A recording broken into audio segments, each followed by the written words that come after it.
শোকের দিনে বাংলাদেশের প্রথম সিরিজ জয়ের আনন্দ। মাইলস্টোন স্কুলে বিমান দুর্ঘটনায় চারিদিকে শোকের মমত। এমন দিনে মিরপুরে ইতিহাস গড়ল বাংলাদেশের ক্রিকেটাররা। প্রথমবারের মতো 20 ওভারে ক্রিকেটের পাকিস্তানের বিপক্ষে সিরিজ জিতল বাংলাদেশ। মঙ্গলবার আগে ব্যাটিং করে 134 রানের লক্ষ্য দেয় পাকিস্তানকে। জবাবে খেলতে নেমে পাকিস্তান 125 রানে অল আউট হয়। তাতেই 8 রানে জয়ে এক ম্যাচ আগেই সিরিজ নিশ্চিত করে ফেলে লিটন দাসরা। পাকিস্তানের বিপক্ষে এর আগে 2 বা ততোধিক ম্যাচ 3টি সিরিজ জয়হীন ছিল বাংলাদেশে। এবার কেবল জয় নয়, সিরিজই নিশ্চিত করলে ফেললেন লিটন শামীমরা। দ্বিপাক্ষিক সিরিজে পাকিস্তানের বিপক্ষে সাফল্যহীন ছিল বাংলাদেশ। আগে খেলা 3 সিরিজের সবগুলোতেই হেরেছে তারা।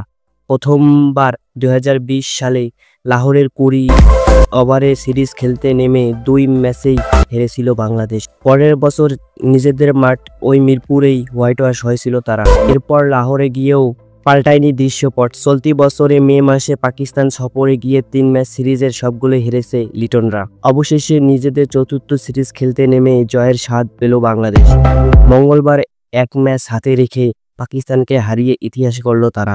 মিরপুর শেরেবাংলা স্টেডিয়ামে টস জিতে বাংলাদেশকে ব্যাটিংয়ে আমন্ত্রণ পাঠায় পাকিস্তানরা। শুরুতেই স্বাগতিকদের চেপে ধরে সফরকারীরা। পাওয়ার প্লেতে 28 রানে 4 উইকেট হারিয়ে আগের ম্যাচের পাকিস্তানের ব্যাটিংয়ের হাইলাইটস যেন ফুটিয়ে তুলছিল বাংলাদেশ। তবে পঞ্চম উইকেটে শেখ মেহেদী ও জাকের আলী মিলে 53 রানের জুটি গড়ে। 33 রানে মেহেদী আউট হলেও দলের লড়াকু জাকের আলী সংগ্রহ করেন। ইনিংসের শেষ বলে লম্বা শট খেলতে গিয়ে 55 রানে আউট হন তিনি। 48 বলে 1-4 ও 5 ছক্কা জাকেরের নিজের ইনিংসটি সাজান। এর বাইরে বাংলাদেশের কোনো ব্যাটারি দাঁড়াতে পারেনি পাকিস্তানি বোলারের আক্রমণের সামনে। জাকের ও মেহেদীর ব্যাটে 133 রান সংগ্রহ করে 134 রানের লক্ষ্য খেলতে নেমে বাংলাদেশের বোলারদের তোপের মুখে পড়লেন পাকিস্তানি ব্যাটাররা।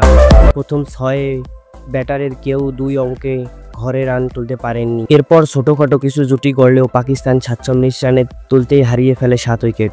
যদিও অষ্টম উইকেটে বাংলাদেশকে বেশ চাপে ফেলে দেয় পাকিস্তান। আব্বাস আফ্রিদি ও ফাহিম আশরাফ মিলে 41 রানের জুটি করে। 13 বলে 19 রান করার পর আব্বাসকে বোল্ড করে শরীফুল। তখনই মনে হচ্ছিল বাংলাদেশ জয় অতি নিকটে।